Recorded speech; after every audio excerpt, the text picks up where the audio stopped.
안녕하세요. 오늘도 사연살롱을 찾아주셔서 감사합니다.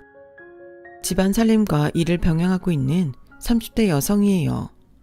흔히들 인생에 3번의 기회가 있다고 하잖아요. 저는 어쩌면 지금 그 마지막 기회를 잡고 있는 건지도 모르겠어요.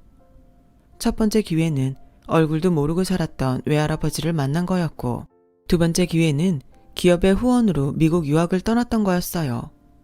그리고 마지막 기회는 제가 창업을 한 거였죠. 그렇게 세 번째 기회 덕분에 불과 3년 전까지만 해도 평범한 가정주부였던 제가 지금은 어엿한 사업체를 운영하는 대표가 되었어요. 그렇다고 제가 사업에 특출난 재주를 가진 사람은 아니에요. 출산 전까지 직장 생활을 쭉 해오긴 했지만 기업 홍보실에서 일했을 뿐 경영과는 무관한 사람이었거든요. 그런 제가 짧은 기간 동안 엄청난 성과를 이룰 수 있었던 건 제가 청한 사항을 불행이 아닌 기회로 삼았기 때문이 아닐까 생각해요. 그런 의미에서 저를 힘들게 했던 손아래 동서는 1등 공신이라고 해도 무방하겠네요. 저는 17 나이에 소녀 가장이 됐어요. 아빠가 일찍 돌아가신 후로 엄마 혼자 하루에 12시간이 넘게 일을 하며 저희 남매를 키우시다가 제가 고등학교 1학년 때 과로사로 세상을 떠나셨거든요. 솔직히 그때는 엄마마저 잃고 고아가 됐다는 사실보다 당장 어떻게 살아야 할지가 더 걱정이었어요. 저보다 어린 남동생까지 책임져야 해서 막막하기만 했거든요. 동생이 다니던 초등학교 담임선생님은 우리 남매에게 시설에 들어가기를 권하셨어요. 하지만 제 나이 때문에 얼마 뒤 시설을 나와야 한다는 것 때문에 망설여지더라고요. 거기다 초등학교 6학년인 남동생만 혼자 그곳에 두고 나올 용기도 안 났고요. 그래서 자퇴를 하고 돈을 벌어야겠다고 생각했어요. 담임선생님을 찾아가 자퇴서를 냈더니 엄청 화를 내시는 거예요. 고작 17살짜리가 무슨 수로 돈을 벌겠다는 거니? 벌면 또 얼마나 번다고? 친가나 외가 도움받을 수는 없는 거니? 친할머니 친할아버지는 일찍 돌아가셨고 외가랑은 오래전부터 연락을 끊고 살아와서 엄마 장례식 때도 연락을 못 드렸어요. 선생님, 저 동생이랑 같이 살고 싶어요. 그러려면 제가 돈을 벌어야 해요. 그러니까 제발 자퇴 처리해주세요. 네? 제 사정을 들으신 담임선생님은 몇 가지 알아볼 게 있으시다며 조금만 기다려달라고 했어요. 그렇게 한 달가량이 지났고 저는 더 이상 기다릴 수만은 없어서 이번엔 확실히 자퇴를 해야겠다고 마음먹었는데 등교하자마자 담임선생님이 교실로 저를 찾아오셨더라고요. 윤자, 찾았어. 너의 외할아버지 말이야. 오늘 학교로 오신다니까 일단 수업 받으면서 기다리고 있어.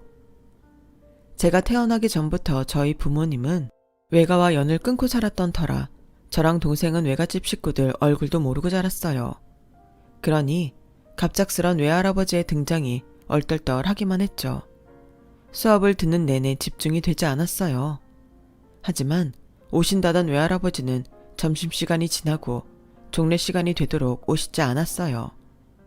괜한 기대를 했다는 생각에 허탈한 마음으로 교실을 나서는데 복도 끝에 연세가 지긋하신 노신사분이 서 계시지 뭐예요. 옆에 함께 서 있던 담임선생님은 제게 오라고 손짓을 하셨어요. 노신사분이 계신 곳까지 걸어가는 그 몇 미터 동안 가슴속에서 뜨거운 뭔가가 올라오기 시작했어요. 가까워질수록 또렷하게 보이는 노신사분의 얼굴에서 저희 엄마 얼굴이 보였거든요. 역시 피는 못 속이는구나 했죠. 노신사분은 자신의 눈앞에 서 있는 저를 보자 한동안 말을 잇지 못하셨어요. 그리고는 한참 만에 말씀을 하셨죠. 네가 경의 딸이니? 제가 그렇다고 말씀을 드렸더니 제 어깨를 토닥이시며 눈시울을 붉히시더라고요. 그 모습에 저도 울컥했어요. 그날 저랑 동생은 외할아버지 차를 타고 난생 처음 외가에 갔어요. 경기도 외곽에 위치한 할아버지 댁은 고풍스런 한옥집이었어요. 그곳에는 할아버지 외에 외삼촌 내외와 두 자녀가 함께 살고 있었죠. 외삼촌은 저희 남매를 보자 엄마를 많이 닮았다며 흐뭇해 하셨어요. 외숙모 역시 저희를 반겨주셨는데 뭐랄까 입은 웃고 있지만 눈은 쏘아보는 느낌이라서 괜히 불편하더라고요. 외할아버지께선 당장 외거로 들어와 살라고 하셨어요. 그러자 외숙모 얼굴이 일순간 확 일그러지더군요. 물론 다른 사람들한테 들키지 않도록 아주 잠시였지만 하필 제가 그 모습을 보게 된 거였죠. 저희는 그냥 지금 사는 집에서 살고 싶어요. 여기로 오려면 전학도 해야 되는데 그러기 싫거든요. 그랬더니 외숙모가 화색을 띠며 그러더라고요. 그래, 그건 좀 그렇지? 대학 입시 문제도 그렇고 고등학생이 전학을 하면 학업 분위기가 달라서 많이 힘들 거야. 아버님, 다른 건 몰라도 애 교육 측면에서 봤을 땐 지금 사는 곳에서 학교를 다니는 게 나을 것 같아요. 살림이야 파출 도우미를 불러도 되고 정 안 되면 제가 가끔 들여다봐도 되잖아요. 그럼 그 집에 애들 둘만 두자는 거냐? 혹여 집에 뭔 일이라도 생기면 애들 둘이 어떻게 감당해? 학교도 학교지만 애들만 둘 수는 없다. 외할아버지는 끝까지 저희를 데려오시겠다고 고집을 부리셨고 외숙모는 입술을 깨물며 슬쩍슬쩍 저희를 흘겨보셨어요. 보다 못한 외삼촌이 나서서 일단 집을 저희가 사는 집 근처에 보안 잘 되는 아파트로 옮기고 외삼촌과 외숙모가 수시로 가보겠다며 절충안을 냈어요. 그러자 외숙모도 그렇게 하자고 맞장구를 치셨죠. 한참 실랑이 끝에 외삼촌 의견대로 저희는 아파트로 옮기게 되었어요. 대신 외할아버지도 저희와 함께 살게 되었죠. 청소와 식사는 파출 도우미를 불러 해결했고 일주일에 한 번씩 외삼촌이나 외숙모가 집에 찾아와 저랑 동생의 학업 관련 문제나 옷, 신발과 같은 필요용품을 사주셨어요. 엄마랑 셋이서 살 때는 형편이 안 좋아서 학원은커녕 급식비도 밀리기 일쑤였는데 외할아버지랑 살고부터는 동생도 저도 학원에 개인 과외까지 받게 되었어요. 그러니 당연히 성적도 오르게 되었고 덕분에 저는 서울에서 인지도 있는 대학에 들어갈 수 있었죠. 제 동생은 외고에 합격을 했고요. 저희 남매는 외할아버지를 기쁘게 해드리려고 열심히 공부를 했던 건데 이게 집안에 불화를 일으키게 됐지 뭐예요. 그동안 외할아버지의 지원하에 온갖 과외며 학원까지 다녔던 외삼촌의 아들, 딸은 성적이 안 돼서 원서만 내면 다 들어가는 지방의 정원 미달 대학이나 돈으로 싸발라 외국 유학을 보냈는데 부모도 없이 자란 우리 남매는 이름 있는 대학과 외고에 진학하자 외할아버지께서 한 소리를 하신 게 화근이었죠. 그때부터 외숙모는 외할아버지가 없을 때 저희를 구박하기 시작했어요. 배은망덕한 것들 같으니라고? 그래, 지금껏 내가 니들한테 그렇게 정성을 쏟았는데 이렇게 사람 뒤통수를 쳐? 윤주, 너 솔직히 말해봐. 너 할아버지한테 뭐라고 그랬어? 우리 성우랑 선주 욕했지? 똑바로 말해 이 기집애야. 아무리 근본 없는 제 아빠피를 타고났다지만 어쩜 하는 짓이 이렇게 구질구질하고 천박하니? 니들이 이러면 네 할아버지 재산 다 뜯어갈 수 있을 것 같아? 어림도 없어. 지금껏 내가 얼마나 고생해가며 네 할아버지 비위를 맞췄는데 어디서 굴러온 돌이 박힌 돌을 빼내려고? 저랑 동생은 한 번도 생각하지도 않았던 외할아버지 재산까지 들먹이며 외숙모는 씩씩댔어요. 저는 그런 적 없다고 몇 번이나 말씀드렸지만 들은 척도 안 하시더라고요. 그러다 제가 대학교 3학년이 되던 해 외할아버지께서 지병으로 세상을 떠나시자 외숙모는 기다렸다는 듯이 저희 집의 발길을 끊으셨어요. 외할아버지 장례식이 있고 몇 달 뒤 외삼촌이 집에 오셔서 저희가 사는 아파트를 저희 남매 앞으로 해주셨어요. 세금은 외삼촌이 정리하시겠다면서요. 그리고 저와 제 동생 학비를 하라며 5천만 원을 주고 가셨죠. 그게 끝이었어요. 외가와의 인연은요. 이후 제 동생은 명문대에 진학을 했고 1학년을 마치고는 군입대를 했어요. 저는 대기업에서 주는 장학금을 받고 영국 유학을 떠나게 되었고요. 2년간의 유학 생활을 마치고 돌아온 뒤에는 대기업에 취직해서 가장 노릇을 하게 되었죠. 제가 돈을 벌기 시작한 데다 동생도 군 제대 이후 과외도 하며 용돈벌이를 했기 때문에 생활이 힘들지는 않았어요. 부모 없이 남매 둘이 산다는 것 외에는 남부러울 것 없는 생활이었죠. 입사 1년차가 됐을 무렵 대학 동기의 주선으로 소개팅을 하게 되었고 그곳에서 지금의 남편을 만나게 되었어요. 남편은 제 남동생을 자기 친동생처럼 아껴주어서 우리 남매는 제 남편한테 많이 기댈 수 있었어요. 2년 넘게 연애를 한 저는 결혼을 생각하게 되었어요. 결혼 후 제 동생을 데리고 살겠다는 남편 말이 결정적으로 제 마음을 흔들었거든요. 적금 털고 가진 은행 대출 받으면 20평대 전셋집은 마련할 수 있을 것 같아. 그 정도면 우리 세 식구 살 수 있지 않겠어? 애 낳으면 그때 가서 집을 넓히든 하면 되고. 정말 그래도 돼? 자기 부모님께서 반대하시지 않을까? 걱정 마. 우리 엄마도 신혼 때부터 시골에서 올라온 시동생이며 시누이까지 다 데리고 사셨어. 아빠도 엄마한테 그렇게 했는데 설마 반대하시겠어? 남편은 핑크빛 미래만 바라보는 것 같아서 걱정이 됐지만 그래도 일단 믿어보기로 했어요. 남편한테 프로포즈를 받은 그 주 주말, 저는 시댁에 인사를 드리러 갔어요. 예상대로 시부모님께서는 저희 부모님이 안 계시다는 말에 약간 떨떠름한 표정을 지으시더라고요. 그래도 거기까지는 어떻게 이해해 주시는 것 같았는데 신혼집 얘기가 나오면서 상황이 안 좋게 흘러갔어요. 특히 아버님 목소리가 많이 커졌죠. 뭐? 처남을 데리고 살겠다고? 아이고, 이건 또 뭔 소리야. 부모님 안 계시다는 말에 불안불안하더라니. 그건 안 된다. 네가 뭐가 모자라서 처가 식구까지 떠안고 살아? 네 처랑 처동생 편히 살라고 네 돈 들여 집까지 장만하냐? 에라이 모자란 놈아. 얘, 너도 그렇다. 사람이 염치가 있어야 되는 거 아니냐? 내 아들을 장인장모도 없는 집에 들이면서 네 동생까지 떠맡으라고 하는 게 말이 되느냔 말이다. 신혼집 구하는데 네가 돈을 보탰냐? 대출을 대신 받았냐? 꼴랑 혼수 몇 가지 들고 오면서 내 아들 등골 빼먹고 살 생각인가 본데 난 그 꼴 못 본다. 아버지, 윤주한테 뭐라고 하지 마세요. 그리고 아버지도 신혼 때 삼촌이랑 고모 데리고 살았잖아요. 엄마도 아무 말 안 하시는데 왜 아버지가 큰 소리를 치세요? 남편은 믿는 도끼에 발등 찍힌 사람처럼 열을 내며 말했어요. 그건 그놈아. 예전엔 다들 그렇게 살았어. 지금은 세상이 달라졌잖냐. 내로남불이라고 뭐든 자기 편한 대로 생각하는 게 사람 심리라고. 저희 아버님도 마찬가지였어요. 이러다 괜히 부자지간에 싸움만 붙이는 꼴이 될 것 같아서 제가 말씀을 드렸어요. 저 아버님, 신혼집 말인데요. 실은 저희가 지금 사는 아파트가 저랑 동생이 공동명의로 된 집이에요. 그래서 신혼집은 따로 구할 거 없이 저희 집에서 살았으면 해요. 30평대 아파트라서 세 사람 사는데도 북적이지 않을 것 같거든요.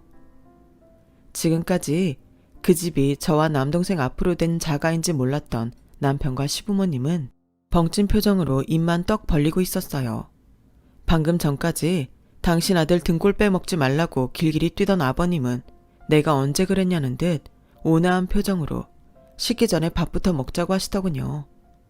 남편은 끝까지 집은 자기가 해오겠다고 했지만 제가 저희 집에서 신혼살림 차릴 거 아니면 결혼은 안 하겠다고 하자 남편도 더는 고집을 부리지 않았어요.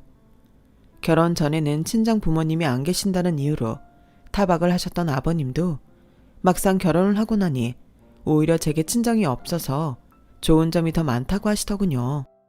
명절 때도 친정에 간다고 일찍 나서는 일도 없고 용돈도 듬뿍 받게 됐다면서요. 그래서인지 제게 살갑게 대해주셨어요.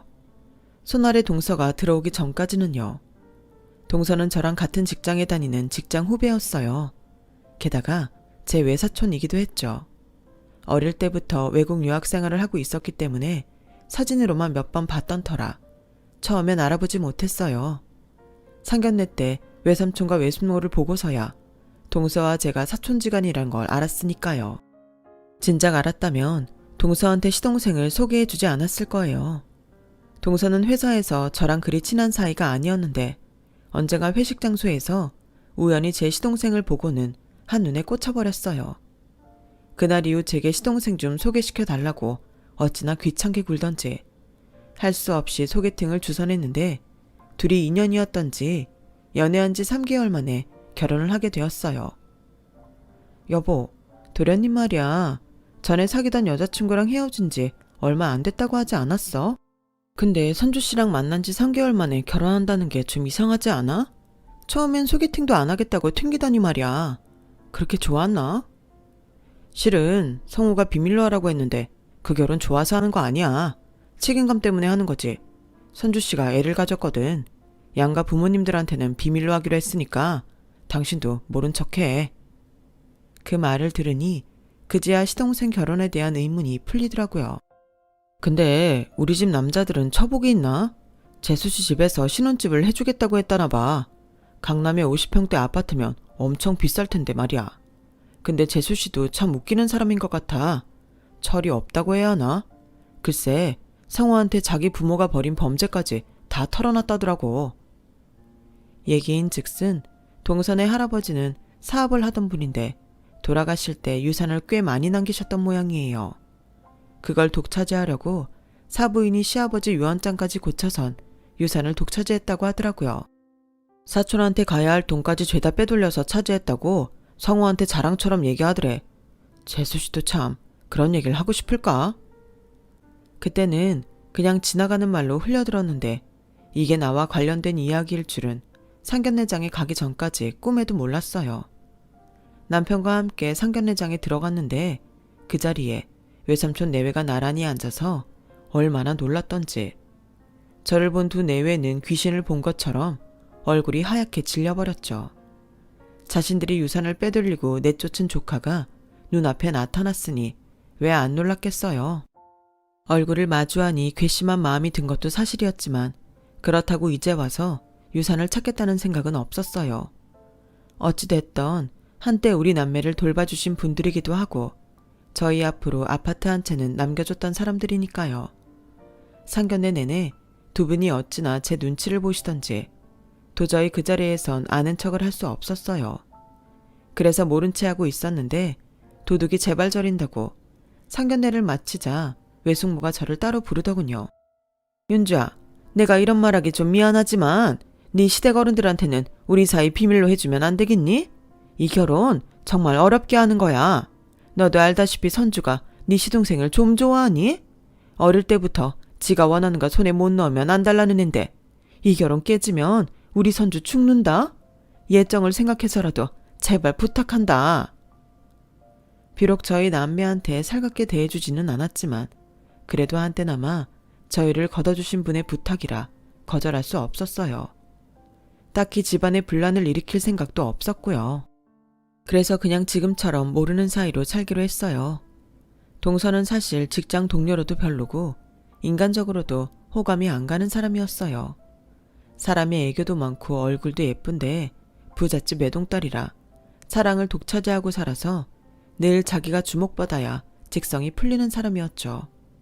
거기다 샘도 많아서 자기보다 예쁘거나 사랑받는 사람을 보면 어떻게든 끌어내리려는 못된 심보를 가지고 있었어요. 저야 동서보다 외모도 떨어지고 인기가 많은 사람이 아니라서 직장 내에서 동서한테 타깃이 될 일은 없었는데 어쩌다 보니 다른 이유로 제가 타깃이 돼버리고 말았지 뭐예요. 제가 동서의 엄청난 비밀을 알게 되었거든요. 동서가 신혼여행을 마치고 회사에 복귀한 날이었어요. 아직 5월이었는데도 날이 엄청 더워서 과장님이 커피를 쏘셨는데 글쎄 임신한 동서가 샷까지 추가한 아이스 아메리카노를 먹지 뭐예요. 아, 난 카페인 중독인가 봐요. 커피 없이는 못 살겠어요. 집에선 커피를 못 마시니까 더 미치겠는 거 있죠. 제가 자기가 임신한 사실을 모르는 줄 아는 동서는 제 앞에서 보란듯이 커피를 마셔댔어요. 동서, 임신한 사람이 커피를 그렇게 마셔도 돼? 실은 나 얘기 들었어. 동서 임신했다는 거 알고 있다고. 제 말에 동서는 얼굴이 하얗게 질려서는 손에 든 컵을 놓쳤어요. 그리고는 되도 않는 연기를 하더군요. 아, 맞다. 나 임신 중이지. 내가 이렇게 깜빡깜빡 한다니까요. 동서의 어설픈 연기에 아, 이게 시동생 붙잡으려고 가짜로 임신한 척했구나 하는 걸 단번에 알겠더라고요. 그런데도 제 앞에서까지 연기를 하는 걸 보니 숨기고 싶어 하는 것 같아서 일단은 모른 척 해줬어요. 그런데 동서가 이날의 은혜를 원수로 갚을 줄은 몰랐네요. 얼마 뒤 동서는 병가를 내고 결근을 했는데 남편한테 들어보니 유산을 했다는 거예요. 재수씨가 유산을 했다더라고. 요즘 회사 업무가 많았다며? 당신은 괜찮아? 아주 여우 같은 게 회사 핑계까지 댔던 모양이었어요. 애초에 가지지도 않은 애를 유산으로 무마하려 하니 모든 핑곗거리로 삼아야 했겠죠. 동서 행동에 기가 막혔지만 이를 키우기 싫어서 입을 다물었어요. 그런데 며칠 뒤 회사에 출근한 동서가 저를 떠보더라고요. 제가 어디까지 아는지 궁금했던 모양이었죠. 그래서 일부러 모른 척 해주려는데 이게 제 동생을 들먹거리며 저를 긁더라고요. 형님 동생은 언제까지 누나한테 얹혀 살 거래요? 남동생 때문에 신혼도 제대로 못 즐기셨죠? 그래서 아직까지 애를 못 맡으신 건 아니에요? 형님이 빨리 애를 낳으셔야 아버님이 저한테 기대를 덜 하실 텐데. 그 꼴이 하도 가짜나서 저는 참았던 말을 해버렸어요. 동서, 가짜 임신으로 남자 발목 잡아 결혼한 사람이 나한테 그런 말 할 처지는 아니지. 난 동서가 어떻게 결혼을 했건 상관없는데 말이야. 한 번만 더 내 동생 들먹이면 나 가만 안 있어. 그러니까 입 조심해. 이 정도 했으면 자기도 알아서 그만둘 줄 알고 했던 말인데 오히려 그게 동서 승부욕에 불을 지폈던 모양이에요. 얼마 뒤 동서가 자기 엄마를 닮아 얼마나 영악한 사람인지를 간과했다는 걸 알게 됐거든요. 동서의 가짜 유산 소동이 잠잠해질 무렵 아버님이 저를 집으로 부르셨어요. 주말도 아닌 평일에 저만 따로 부르셨길래 집에 뭔 일이 있나 했더니 이러시는 거예요. 큰애야, 내가 곰곰이 생각해봤는데 니들 사는 집 말이다.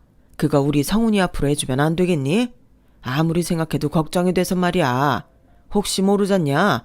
혹여라도 네가 먼저 죽고 나면 사돈총각이 딴 마음 먹고 그 집을 혼자 갖겠다고 할지. 성훈이 앞으로 해두면 성훈이가 먼저 죽어도 너한테 가는 거니까 안전하지 않니? 설마 네가 네 동생을 나 몰라라 하진 않을 테니까. 큰애야, 그렇게 해줄 거지? 뜬금없는 집 명의 변경 타령에 머리털이 쭉 펴 섰어요. 아버님, 그건 안 돼요. 제 동생이 저 없다고 집 매형 유산을 가로채래도 아니고 그런 이유로 그이한테 명의 돌리는 것도 싫어요. 그런데요, 아버님, 지금까지 아무 말씀 없이다가 갑자기 이러시는 이유가 뭐예요? 혹시 저한테 서운한 거 있으셨나요? 그러자 아버님은 난처한 표정을 지으시더니 그런 일 없다고 하시곤 방으로 들어가 버리셨어요. 아무래도 그 모습이 찜찜해서 심란한 표정으로 있는데 주방에서 어머님이 제게 이리 오라고 손짓을 하시더라고요. 큰애야, 네 시아버지한테 바람 넣은 사람 작은 애다. 지난 화요일에 작은 애가 집에 왔다 가고부터 저 양반이 명의 이전 얘기를 꺼내더라고. 며느리 두고 차별하는 것 같아서 내 그동안 말을 안 했는데 둘째 그게 네 시아버지한테 여짓하면서 네 흉을 보는데 눈꼴 싫어서 볼 수가 없어. 니들 회사에서 사이가 안 좋니? 어머님 얘기를 들어보니 동서가 회사에서 하는 짓 그대로더라고요. 자기 비밀 아는 저를 이 집에서 내쫓을 요량으로 이번 일을 꾸민 게 틀림없었어요. 아버님과 저 사이를 이간질시켜 이혼하게 만들 계획이었죠. 제가 제 동생이라면 꾹뻑하는 걸 누구보다 잘 아니까 제 동생까지 끼워 넣어서요. 그래놓곤 다음날 출근해서 보니 동서가 또르륵 달려와 그러는 거예요. 형님, 아버님이 집 명의 바꿔달라 그랬다면서요? 아버님도 정말 너무하신다. 남의 집 유산을 왜 자기 아들한테 넘기래? 형님, 제가 형님 대신에 아버님 마음 좀 돌려드릴까요? 지가 뒤에서 일 벌여놓고 저 대신 수습하는 척 제 환심을 사려는 게 눈에 보여서 욕지기가 일더라고요. 동서 됐어. 내가 알아서 해. 근데 그 얘기는 누구한테 들었어? 네? 아, 어머님이 전화하셨더라고요. 저보고 형님 좀 도와드리라고요. 형님도 아시잖아요. 아버님은 저 예뻐하시는 거. 그러니까 저 믿고 한번 맡겨보세요. 어머님이 동서한테 전화했을 리가 없다는 걸 아는데 끝까지 거짓말을 하길래 도저히 안 되겠다 싶었어요. 이번 일을 그냥 넘겼다간 다음에도 똑같은 방법으로 저를 귀찮게 할 것 같았거든요. 동서, 거짓말 그만해. 어머님이 동서한테 그런 말씀을 하셨다고? 지금 이 자리에서 어머님한테 전화해 물어볼까? 그러자 동서 얼굴이 벌겋게 달아올랐어요. 그리고 나 동서가 가짜 임신이었다는 것도 알아. 그런데도 지금까지 입 다물고 있었어. 그런데 하다 내 동생 몫에 지까지 건드리려고 해? 다른 건 몰라도 내 동생 건드리면 나 이대로 가만 안 있어. 가만 안 있으면 어쩔 건데? 솔직히 언니도 떳떳하지 않잖아. 왜 그렇게 놀라? 내가 언니랑 나 사이 모르는 줄 알았어? 그간 저한테는 아는 체를 안 하길래 외숙모가 우리 사이를 말 안 한 줄 알았는데 동서도 다 알고 있었더라고요. 언니도 나랑 사촌지간인 거 시댁에 숨겼잖아. 나야 시댁에서 알면 결혼 안 시켜줄까봐 그랬다지만 언니는 왜 숨겼는데? 설마 이거 숨겨주고 우리 집에서 돈 뜯어내려고 했던 거야? 엄마 말이 딱이네. 어디서 그지 같은 것들이 돈 냄새 맡고 기어들어와서 짜증난다고 하더니 그 말이 딱이야. 그래서 얼마를 원해? 말해봐. 내가 엄마한테 말해서 돈 줄 테니까. 참, 그거 알아? 언니네 아빠 말이야. 할아버지 운전기사였던 거. 그런 주제에 주인집 외동딸 덮쳐서 언니 만든 거야. 언니 태생이 그렇게 구질구질하다고. 그러니까 제발 주제 파악하고 살아. 되도 않는 게 어디서 훈계질이야. 순간 안에서 천불이 올라왔어요. 저희 부모님이 왜 외가와 연을 끊고 살았는지 자세히 알지는 못했지만 적어도 내가 본 저희 부모님은 세상 누구보다 서로를 사랑하셨거든요. 그런 내 부모를 모욕하는 꼴을 보자니 저도 더는 참을 필요가 없다는 걸 깨달았어요. 넌 정말 끝까지 형편없는 애구나. 내 태생이 구질구질하다고? 아무렴 너만 하겠니? 우리 아빠가 운전기사였는지는 모르겠지만 그래도 니네 부모처럼 남의 것 탐내고 범죄까지 저지르는 인간 쓰레기는 아니야. 아, 너도 가지지도 않은 애 앞세워 한 사람 인생 발목 잡았으니 똑같은 부류인가? 하긴 그 피가 어디 가겠니? 처음 회사에서 널 봤을 때부터 이상하게 마음에 안 든다 했더니 네가 네 엄마를 많이 닮아서 그랬나 봐, 선주야. 주제 파악은 네가 하고 살아. 그리고 이거 하나는 확실히 하자. 너랑 내가 사촌지간인 거 말 안 하는 건 한때나마 네 인생이 불쌍해서 그랬던 거야. 오죽 자신한테 자신이 없으면 있지도 않은 애를 앞세워 내 시동생을 잡으려고 했을까 생각하니까 네 인생이 참 안 됐더라고.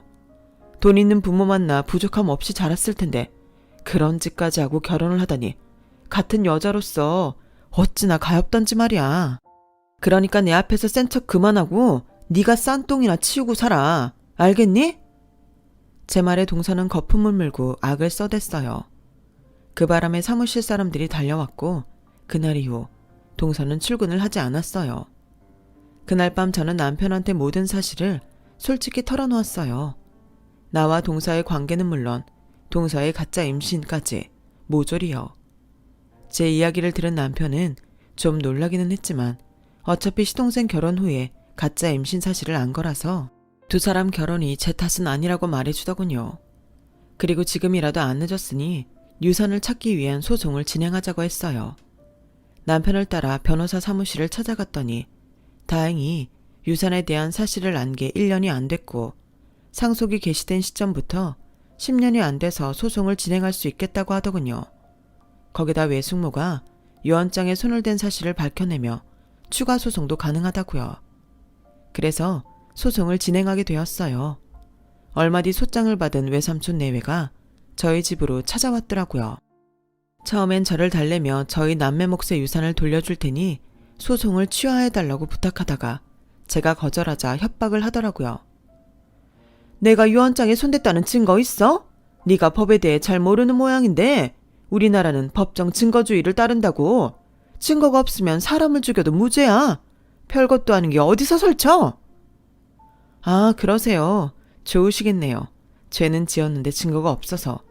그런데 하나는 알고 둘은 모르시나 봐요. 그 잘난 외숙모 딸 입이 어찌나 가벼운지 묻지도 않았는데 지 입으로 자기 부모 범죄 사실을 술술 불었더라고요. 제 시동생한테요. 덕분에 외숙모가 누구랑 손잡고 그 일을 벌이셨는지 다 알게 됐어요. 얼마를 주고 입막음을 하셨는지는 모르겠지만 그 사람이 언제까지 입을 다물어 줄지는 모르는 일 아니겠어요? 아, 그리고 지금 저희 집에서 이러실 때가 아니에요. 외숙모님 딸이 이혼당할 처지거든요. 그러게 왜 가짜 임신으로 남자 발목을 잡아요? 저희 도련님이 소송 건다고 난리니까 가서 철없는 따님이나 챙기시라고요. 결국 동서는 시동생한테 이혼을 당했고 소송까지 당하게 되었어요.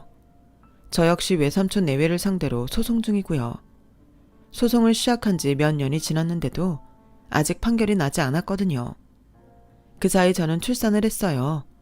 육아휴직을 하고 육아에 빠져 살았는데 복직을 하고 보니 회사에서 퇴사를 종용하더라고요. 그래서 시원하게 회사를 그만두고 나와서 현재는 제 사업을 하고 있답니다. 아이를 키우면서 꼭 있었으면 좋겠다 싶은 제품을 직접 디자인하고 만들어서 인터넷 쇼핑몰에서 팔았는데 그게 꽤 반응이 좋아서 본격적으로 나서게 되었죠. 현재는 직원도 제법 두고 있는 사업체로 성장했고요. 틈새 시장을 파고든 덕에 보란듯이 성공할 수 있었던 것 같네요. 아, 그리고 얼마 전에 모처럼 남편과 함께 백화점 명품관에 갔다가 동서와 마주쳤어요. 그 사이 몰골이 말이 아니더라고요. 동서는 제 팔에 들린 명품백을 보더니 개거품을 물었어요. 자기가 그렇게 무시하던 제가 사업체 대표가 됐다는 말엔 온갖 쌍욕을 하며 소리를 쳐댔어요. 그러다 매장에서 쫓겨났고요. 이래서 사람은 고쳐 쓰는 게 아니라고 하나 봐요. 그런 동서를 보니 비록 세상 풍파는 겪었지만 지금까지 살아온 것처럼 열심히 살아야겠다는 생각을 했어요. 남의 힘이 아닌 내 힘으로 선 인생은 쉽게 흔들리지 않는다는 걸 알게 됐으니까요. 지금까지 제 사연 들어주셔서 감사합니다. 항상 굳은 마음으로 아이 잘 키우며 살도록 노력하려고 해요. 여러분의 일상도 마음 따뜻한 바람이 살랑거리기를 바랍니다. 여러분, 사연 댓글에 응원과 현명한 조언 부탁드려요. 좋아요와 구독은 저에게 큰 힘이 됩니다. 오늘도 좋은 일 가득하세요.